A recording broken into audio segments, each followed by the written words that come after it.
성경에는 이 영적인 표현들이 사용될 때 우리는 이러한 것들의 영적인 의미를 그대로 이해하지 못하고 그것을 문자적인, 그래서 육적인 의미로 받아들여서 때로 우리가 이런 성경에 대한 무지함을 우리가 때때로 경험을 할 때가 있습니다. 그것은 우리 사람들이 이 말 그대로 순수한 영적인 것에 대해 너무나 무지하고 비둔하기 때문에, 그만큼 우리 사람들은 죄로 인해서 육적 존재가 되고, 그리고 이 영적인 것에 대한 그런 이해력이 떨어지기 때문에 그런 것 같습니다. 진리라고 하는 것, 진리, 세상에도 진리라는 말을 많이 사용하죠. 그런데 이 진리의 의미와 가치를 이해하는 것은 성경은 뭐라고 하냐면 육적인 사고방식으로는 안 된다라고 이렇게 말합니다. 영적인 사고방식으로라야 이러한 성경적 진리의 의미와 가치를 제대로 알 수 있다, 이렇게 성경은 말씀하고 있죠. 그렇다면 영적인 사고방식이 무엇이고, 또 영적이란 말의 정확한 또 의미는 또 무엇이고, 우리가 이런 것들에 대해서 사실 평상시에 우리가 좀 말씀을 통해서 공부를 할 필요가 있습니다.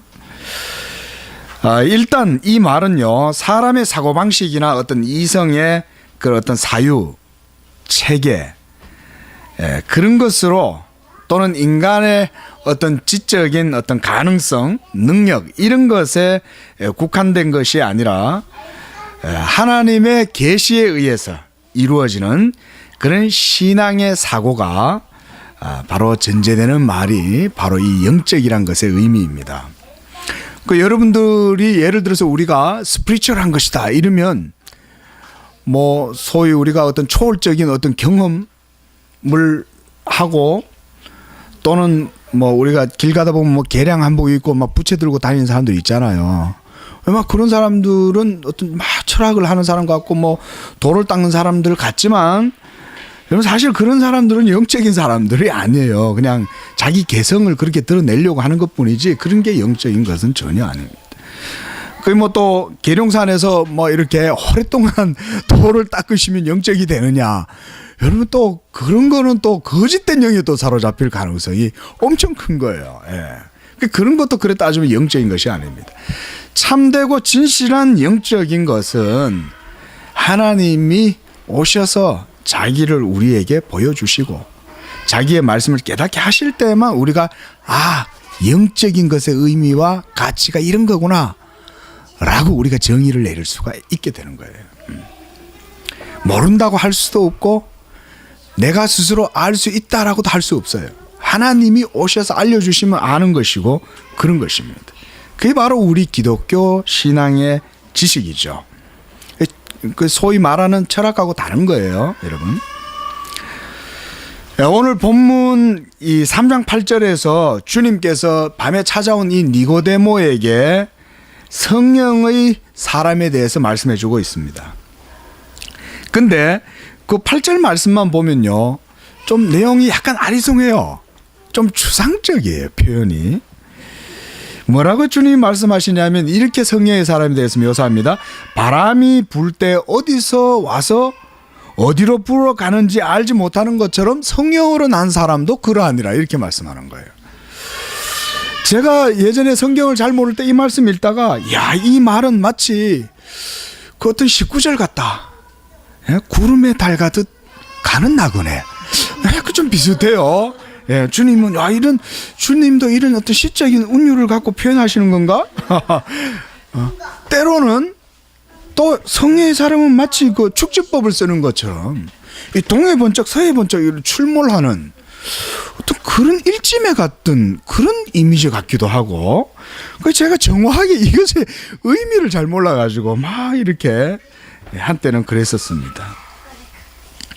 근데요, 성경이 말하는, 주님이 말씀하시는 이 성령으로 난 사람은 뭐냐면 하늘의 이런 영적인 역사로 말미암아 나게 되는 사람이란 말이에요. 한마디로 진리의 역사로 말미암아 난 사람, 그 사람이 성령의 사람인 거예요. 하나님께서 우리 죄인들에게 주신 최고의 선물이 무엇입니까? 저는 그거 당연히 성령을 선물로 주신 것이라고 말합니다. 이것은 성경의 증거입니다. 성령 받은 사람은 이 세상 그 어떤 사람보다 행복한 사람이에요. 부귀도 영화도 명예도 권세도 성령 받은 사람에게는 조금도 부러움이 될 수가 없습니다. 성령 받은 사람은 참 진리의 지식을 아는 자요, 살아계신 하나님과의 친밀한 영적인 교통을 누리는 자입니다. 성령 받은 사람은 이전에 믿기 전에 가졌던 옛생활의 습관과 사고방식, 그런 가치관, 세계관 이런 것에서 완전히 벗어나 새 생명의 지식과 그 영적 세계의 의미를 깨닫고 또 그 가치를 따라서 살아가게 되는 것이 바로 성령 받은 사람의 특징이에요. 한마디로 성령 받은 사람은 이 세상의 세속적이고 육적인 사고방식과 가치관을 가진 사람과는 전혀 다른 존재가 된 거예요. 새로운 존재. 그래서 고린도후서 5장 17절에 바울은 이렇게 말씀하죠. 그런즉 누구든지 그리스도 안에 있으면 새로운 피조물이라. 이전 것은 지나갔으니 보라 새 것이 되었다. 이전의 것은 완전히 포맷되어 버린 거예요. 완전히 새로운 존재가 된 거예요. 새로운 존재가. 예. 우리 주님께서 지상의 공생애를 통해서 하나님 앞에서 언약에 순종하는 삶을 사심으로 모든 의를 다 이루셨죠. 그리고 주님께서 그 몸으로 마지막 최후의 십자가에서 친히 우리 죄인들을 위한 희생의 화목 제물이 되신 것은 우리 죄인들을 대신해서 하나님 앞에서 의가 되게 하시려고 그렇게 하신 거예요. 그런데요, 여러분, 주님께서 이처럼 자신이 이루신 하나님의 이 모든 의를 우리에게 믿음으로 주실 때 여러분, 그것이 어떤 방식으로 여러분들에게 주어지는 것인지 생각 한번 해보셨습니까? 우리 기독교 신앙의 지식에 있어서 이 매우 중요한 한 부분입니다, 여러분. 그리스도가 객관적으로 다 이루어 놓으신 그 의를 하나님께서 여러분의 것이 되게 해서 그것을 여러분들이 실제적인 의의 가치로 누리고 살아가도록 하실 때 그걸 어떻게 그렇게 하셨냐는 거예요. 매우 중요한 얘기죠. 매우 중요한 얘기입니다. 요한복음 6장에 보면요, 예수님께서 유대인들과 대화를 하시는데 거기에도 약간의 난맥상이 나타나요. 주님은 이렇게 말씀하세요. 나는 하늘에서 내려온 떡이다, 이렇게 말해요. 그리고 내 살을 먹고 내 피를 먹지 않으면 영생이 없고 나하고 상관이 없다, 이렇게 말씀하시는 거예요. 그러니까 유대인들이 이 말을 듣고 막 이 해석의 이 난맥상을 경험하는 거예요. 아니, 도대체 이게 무슨 말이냐? 저가 어떻게 자기 살을 우리에게 주어서 먹게 하고 우리가 그의 피를 먹게 할 것이냐? 사람의 살과 피를 먹는다니 이게 무슨 말이냐? 이러면서 막 서로 의견이 막 분분해서 다툼이 일어났다 그랬어요. 서로 막 해석의 충돌이 있었던 것 같아요. 다툼이 있었다는 거 보니까. 오늘 우리가 읽은 이 본문의 니고데모는 이 예수라는 분이 행하는 신기한 능력에 놀랐습니다. 성경 말씀에 보면, 오늘 본문에 보면 이 니고데모는 유대인의 지도자라 그랬어요. 여러분, 유대인의 지도자는 아무나 하는 거 아닙니다. 그 실력이 보통 사람들이 아니에요. 오늘날도 유대인들의 레벨이 높은 분들은 상당한 실력을 가지고 있는 사람들입니다. 그냥 우리가 동네 그냥 뭐 이렇게 흘게 지나가듯이 주워 들은 말 몇 마디 가지고 떠들고 이런 사람들이 그러다 아니에요, 그 사람들이. 그 지도자라고 하면 이 니고데모도 상당히 유력한 사람이에요. 그런데 여러분,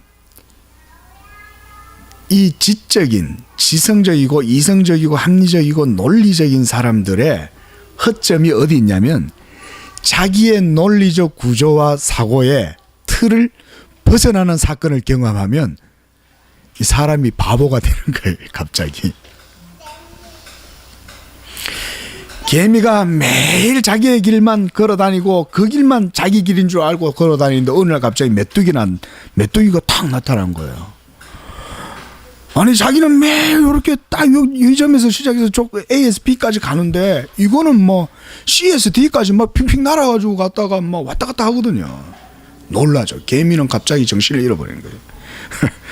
니고데모가 지금 사실은 그런 황당한 지금 심정을 가지고 놀라서 예수님한테 찾아온 거예요. 그래서 예수님한테 뭐라 그러냐면, 선생님, 당신이 행하시는 이 놀라운 표적들은 이거는 하나님의 능력이 아니면 할 수가 없는 겁니다. 놀란 거죠. 여기서 우리가 이 니고데모가 얼마나 놀랐는지 볼 수가 있어요.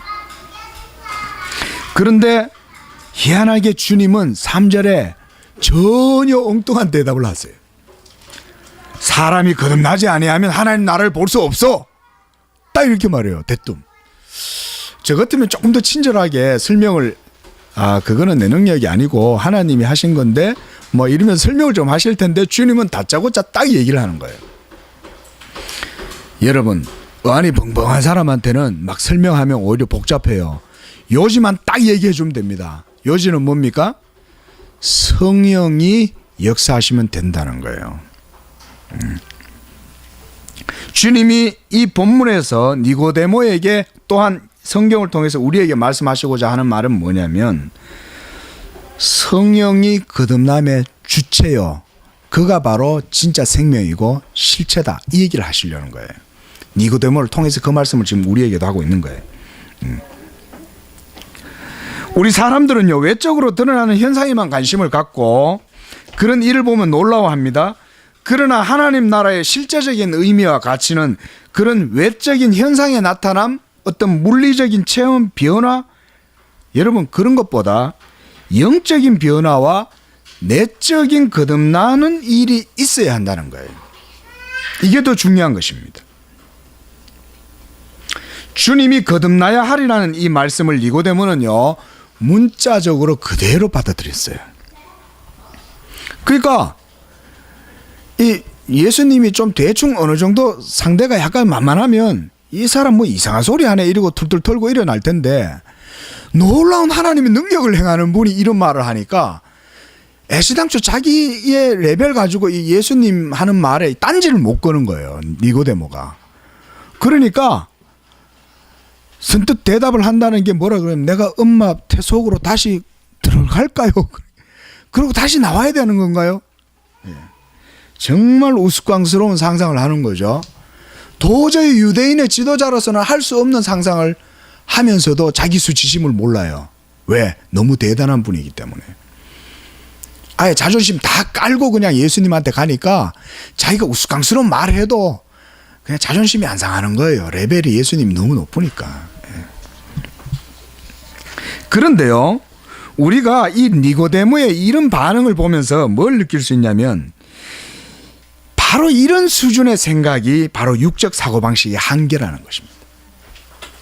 영적인 것을 이해를 못하면 니고데모처럼 이런 식으로 영적인 것을 이해해요. 성경도 문자적인 그 내용 그대로 그냥 받아들여 버려가지고 그거를 막 그렇게 받아들여 버려요. 거듭나야 한다는 말을 이해하지 못하는 니고데모에게 주님은 다음에 조금 더 풀어서 이렇게 설명을 하세요. 5절 말씀에, 진실로 진실로 네게 이르노니 사람이 물과 성령으로 나지 아니하면 하나님 나라에 들어갈 수 없다. 이거 뭔 얘기냐면 예수님이 다시 한번 풀어서 설명해 주시는 거예요. 거듭난다는 것이 뭐냐를 설명할 때 여기에다 뭘 붙였어요? 물과 성령으로 거듭나야 한다, 이렇게 덧붙였어요. 여기에 키포인트가 있어요. 성경에서요, 여러분 이 물과 성령의 관계를 우리가 조금은 막 기회가 되시면 이렇게 성경을 좀 약간 서베해 볼 필요가 있습니다. 성경에서요 보면 성령은 때로 불로 묘사가 됩니다. 불. 하지만 본문처럼 성령을 물로도 표현합니다. 불은 어때요? 모든 걸 태우고 소멸시키죠. 그 잿가루를 만들어 버려요.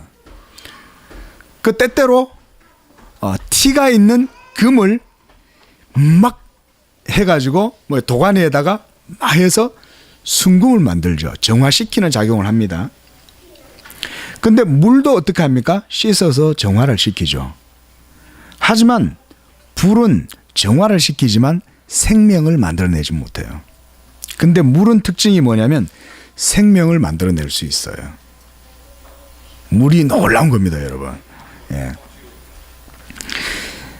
제가 이 말씀을 보다가요, 문득 떠올랐어요. 창세기에 보면 여러분, 물에서 만들어지는 게 뭔지 아세요? 물고기는 뭘로 만듭니까? 흙으로 만듭니까? 여러분 스시 좋아하세요? 보면 색깔이 물색 같잖아요. 물고기는 생선은 물에서 하나님이 만드시는 거예요. 창세기를 정확하게 안 보셨나 보네.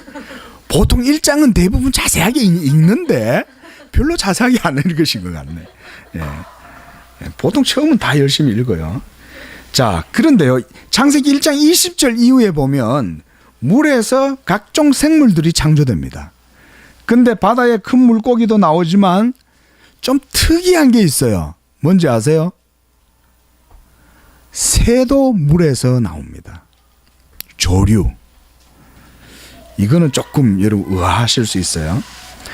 여러분 뭐냐면요, 지금 제가 드릴 말씀은 물은 씻는 역할도 하지만요, 생명을 낳는 역할을 합니다. 물이. 정화의 측면에서 물과 불은 동일하지만 생명을 만들어내는 것은 물에 국한됩니다. 불은 태워서 정화시키지만 생명을 만들어낼 수는 없어요. 근데 물은 만들어낼 수 있어요.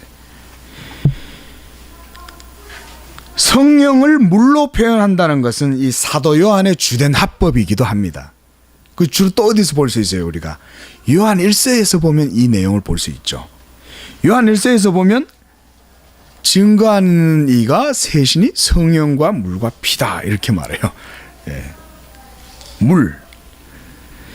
그래서 여러분, 우리가 주목해야 할 점이 있는데, 이 물이 그냥 성령을 뜻한다기보다는 성령의 역할을 표현하는 데 사용되었다는 거예요. 예수님이 여기서 니고데모에게 물과 성령으로 거듭나야 한다라고 말할 때 이 물은 성령을 의미하기도 하지만 성령이 행하시는 정화의 역할로도 표현되는 거예요. 여기가 물이. 즉 성령은 물이다 라는 표현보다는 성령이 물과 같이 역사한다 라는 표현으로 보시면 돼요. 예, 이게 제 말이라기보다 이 갈빈 선생님의 주석을 제가 깊이 한번 봤습니다. 예, 그냥 얘기하면 안 돼요. 우리 교회는 목사님 앞에 딱 이 총시 신대원 교수님이 계시기 때문에 연구실 가셔가지고 딱 펼쳐보시면 큰일 나니까. 예. 자, 성령은 이처럼 불과 같지만 물의 역할도 하세요. 이것은 성령의 두 가지 사역의 의미와 측면을 동시에 보여줍니다.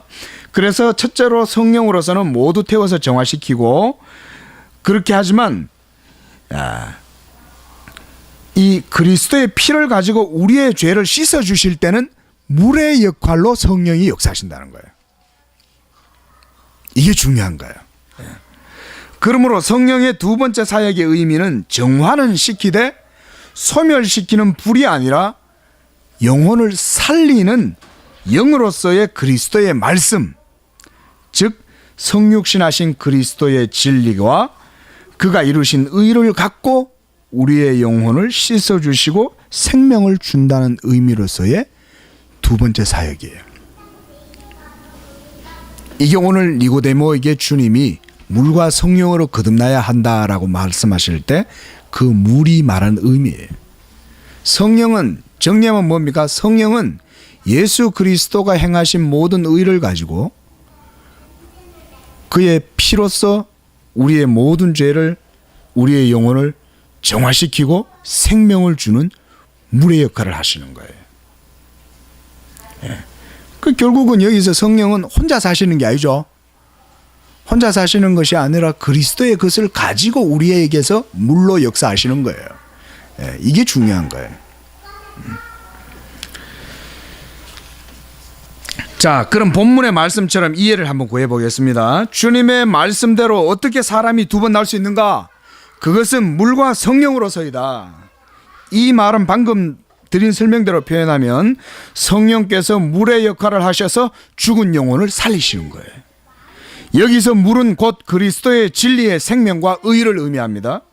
성령은 그리스도의 진리와 생명과 그가 이루신 그 의를 가지고 이 세상에 하나님의 택하신 백성들 해골 꼴짜기에 오셔서 생기를 그곳에 불어넣으시고 그들에게 살아나게 하시는 거예요. 성령이 그리스도의 것을 가지고 오셨어. 여러분, 우리가 예수 믿는 사람들이 거듭나서 새 생명을 누리는 것은 전부 다 성령의 역사로 이루어지지만 성령은 그리스도의 말씀으로 역사하셔서 우리에게 물로 역사하시는 거예요. 살리는 물로. 이처럼 주님이 니고데모에게 거듭남의 원리를 설명하실 때 그 사역의 주체가 성령이시라도 성령의 소멸하시는 능력이 아니라 중보자 그리스도의 진리와 생명과 의를 가지고 살리시는 보혜사로서의 죽은 영혼을 다시금 새롭게 살리시는 것입니다. 그래서 주님은 죽은 영혼을 거듭나게 하여 하나님 나라에 들어가게 하실 때에 성령께서 그리스도의 진리로 역사하심으로 새 생명의 존재로 태어나게 하시는 것이라고 지금 니고데모한테 설명하시는 거예요. 이렇게 설명을 해주는데도 니고데모는 이러한 영적인 일을 이해할 수가 없었어요. 이거는 참 놀라운 일이 아니에요. 왜냐하면 예수님을 3년 동안 따라다녔던 베드로조차도 이 일을 이해 못하고 제자들도 이런 일을 이해를 못했기 때문에. 그래서 주님 마지막에 뭐라 그래요? 막 요동하고 불나는 막 떠는 제자들을 향해서 너희가 지금은 다 모르지만 내가 가서 아버지께로부터 성령을 받아서 보내주면 그가 오면 너희가 다 알게 된다. 할렐루야. 성령이 오셔서 다 알게 된다. 여러분, 성령이 없으면 영적인 일을 이해할 수가 없어요. 이 세상에 제 아무리 종교적인 천재가 있다 해도 성령 없이는 안 됩니다. 내 살을 먹고 내 피를 마셔야 한다는 주님의 말씀은 이것이 결코 육에 속한 사람, 불신앙의 사람에게는 이해할 수가 없는 말입니다. 그리고 유대인들과 같이 어떻게 예수의 피와 살을 우리가 먹겠냐고 이렇게 우매한 질문을 서로 던질 수밖에 없는 것입니다. 하지만 영적인 사람은 자신의 의를 우리에게 주실 때에 그리스도의 피와 살을 먹고 마심으로 그것을 누리게 한다는 사실을 압니다.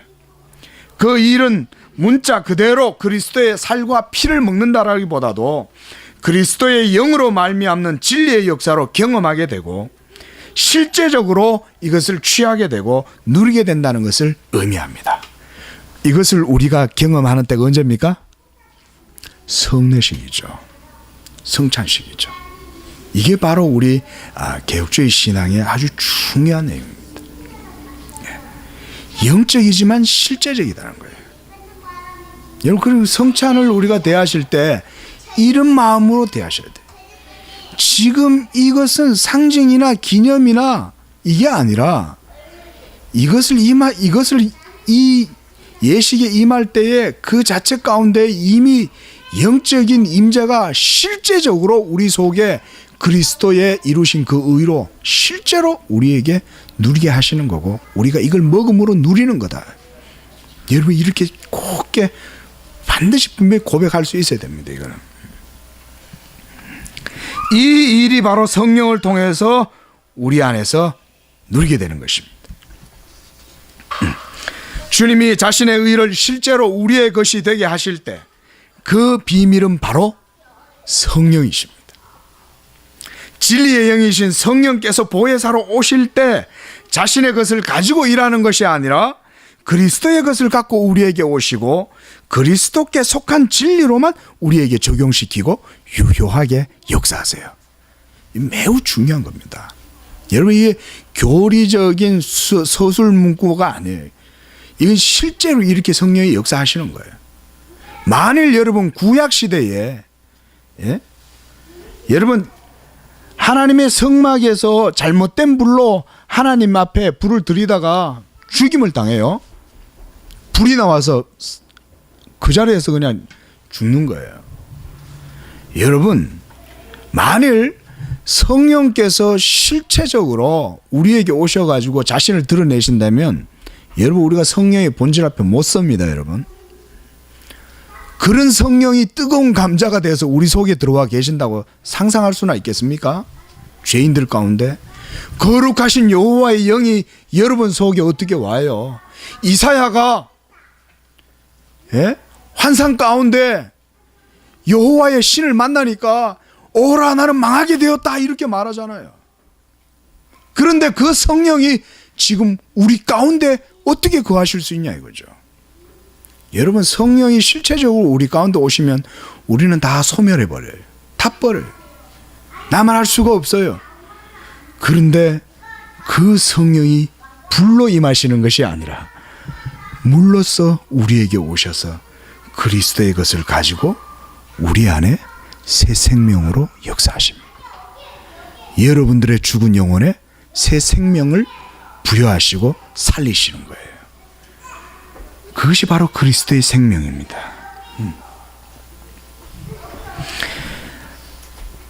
이처럼 성령의 임재 앞에서 성할 사람은 아무도 없습니다. 왜냐하면 성령은 하나님의 진리 그 자체이고 본질이시기 때문입니다.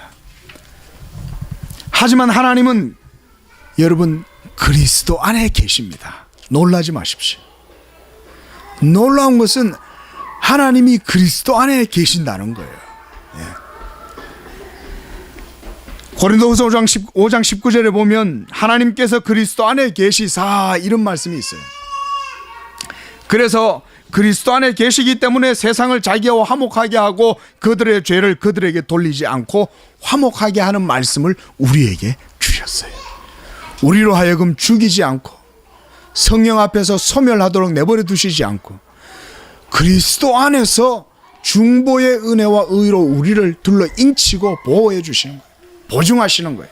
지켜주시는 거예요. 그래서 성령께서 이제 하나님께로부터 우리에게 오실 때에 그리스도를 통해서 우리에게 오시는 것입니다. 성령이 그리스도 없이 우리에게 오시면 문제가 생기는 것입니다. 그러므로 성령의 사람은 곧 중보자 그리스도의 은혜를 받아 그가 친히 이루신 의를 자신의 생명으로 누리는 사람이라고 할 수가 있습니다. 이 사람이 바로 성령의 사람이에요. 그리고 이 사람은 그리스도를 알아요. 그리스도를 실제로 맛봐요. 성령을 통해서. 그렇기 때문에 그는 또한 온전한 사람이요 도덕적 인격의 사람이 되는 것입니다.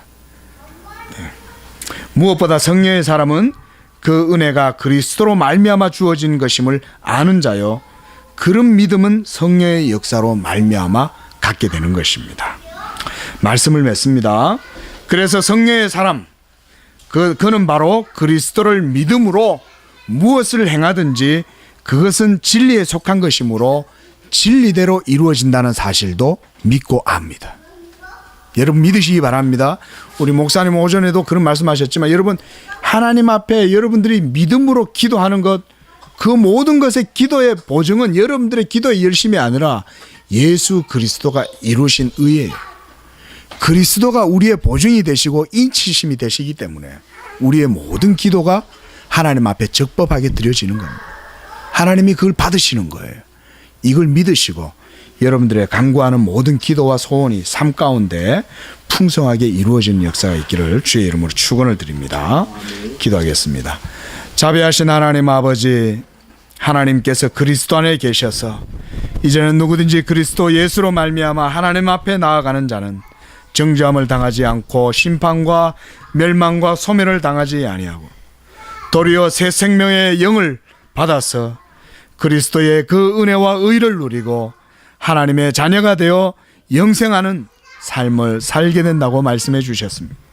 이와 같이 우리가 성령의 사람이 되어 이 땅을 살아갈 때에 하나님 우리가 믿음의 증인으로 이 땅 가운데에서 확신을 가지고 확실함으로 살아서 온전히 하나님께 영광을 돌리는 삶이 되게 하여 주시옵소서. 거룩하신 예수님의 이름으로 기도하옵나이다. 아멘.